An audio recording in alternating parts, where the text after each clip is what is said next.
नमस्कार प्रिय दर्शकों, आज हम आपको महात्मा बुद्ध के जीवन की एक ऐसी प्रेरणादायक कथा सुनाने जा रहे हैं जो केवल इतिहास नहीं बल्कि जीवन जीने की एक कला है।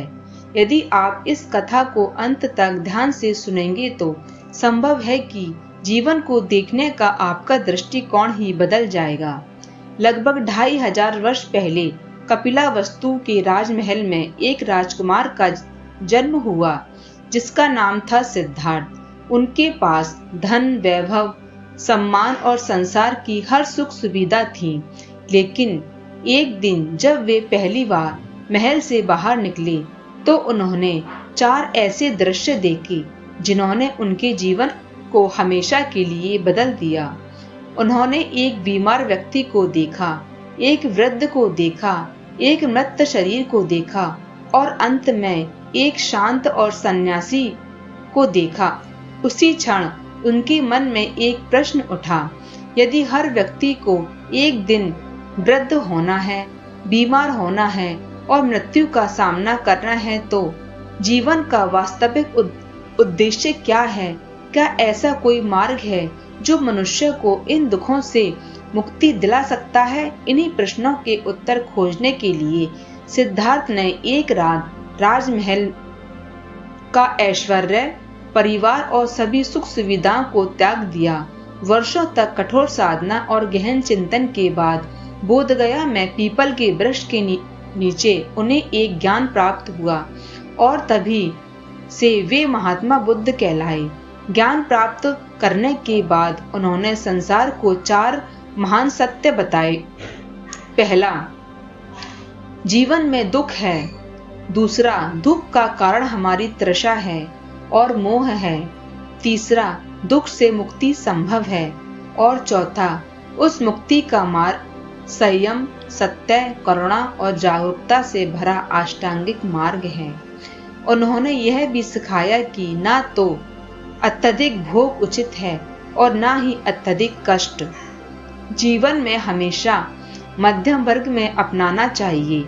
महात्मा बुद्ध केवल उपदेश नहीं देते थे बल्कि लोगों को अनुभव के माध्यम से सत्य का बोध कराते थे।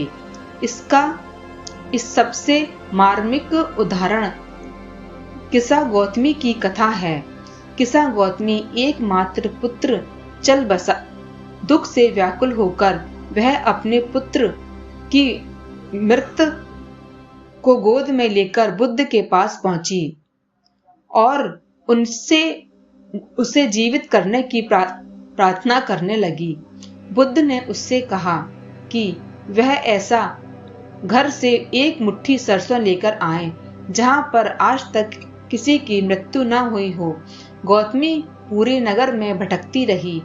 हर घर में सरसों थी लेकिन ऐसा कोई घर नहीं मिला जहां किसी की अपने की मृत्यु न हुई हो।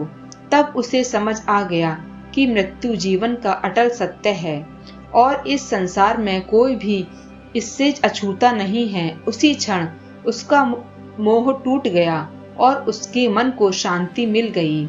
महात्मा बुद्ध की करुणा इतनी महान थी कि उन्होंने अंगुलीमाल जैसे भयंकर डाकू का भी हृदय बदल दिया। अंगुलीमाल लोगों की हत्या करता था और उसकी उंगलियों की माला पहनता था। जब उसने बुद्ध को रोका तो बुद्ध ने बिना भय से उससे कहा, यदि तुम सचमुच में शक्तिशाली हो तो उस वृक्ष से कुछ पत्ते तोड़ लाओ। अंगुलीमाल ने तुरंत ऐसा कर दिया। तब बुद्ध ने कहा कि अब उन्हें वापस उस वृक्ष से जोड़ दो। अंगुलीमाल बोला, यह तो संभव ही नहीं है। बुद्ध मुस्कुराए और बोले, जब तुम किसी का टूटी हुई वस्तु को जोड़ नहीं सकते तो किसी मृत व्यक्ति का जीवन दे नहीं सकते तो किसी का जीवन लेने का अधिकार तुम्हें किसने दिया है? सच्ची शक्ति नष्ट करने में नहीं है बल्कि जीवन को संवारने में है। इन शब्दों से अंगुलीमाल का जीवन बदल गया। उसने हिंसा का मार्ग छोड़ दिया और करुणा तथा धर्म के पथ पर चल पड़ा। महात्मा बुद्ध ने अपने जीवन में कभी किसी पर अपने विचारों को नहीं थोपा। उन्होंने कहा कि किसी भी बात को केवल इसलिए मत मानो कि उसे किसी महान व्यक्ति ने कहा है। पहले उसे अपने जीवन में परखो, समझो और यदि वह सत्य लगे तभी उसे अपनाओ। अपने अंतिम समय में उन्होंने एक अमूल्य संदेश दिया, अप दीपो भव, अर्थात स्वयं अपने दीपक बनो। इसका अर्थ है कि अपने जीवन का मार्ग स्वयं खोजो, अपने विवेक पर विश्वास करो और अपने कर्मों से अपना भविष्य बनाओ। प्रिय दर्शकों, आज भी महात्मा बुद्ध की शिक्षाएं उतनी ही प्रासंगिक हैं जितनी कि 2500 वर्ष पहले थी। यदि हम अपने जीवन में क्रोध की जगह करुणा, लोभ की जगह संतोष, घृणा की जगह प्रेम और अहंकार की जगह विनम्रता को स्थान दें तो हमारा जीवन स्वयं प्रकाश से भर जाएगा। यदि इस कथा को से आपको कुछ सीख मिलती है तो उसे केवल सुनकर न छोड़ें, बल्कि जीवन में उतारने का प्रयास करें, क्योंकि सच्चा ज्ञान वही है जो हमारे विचारों और कर्मों में दिखाई दे। अब मैं अपनी वाणी को यहीं विराम देती हूँ। बोलो हर हर महादेव।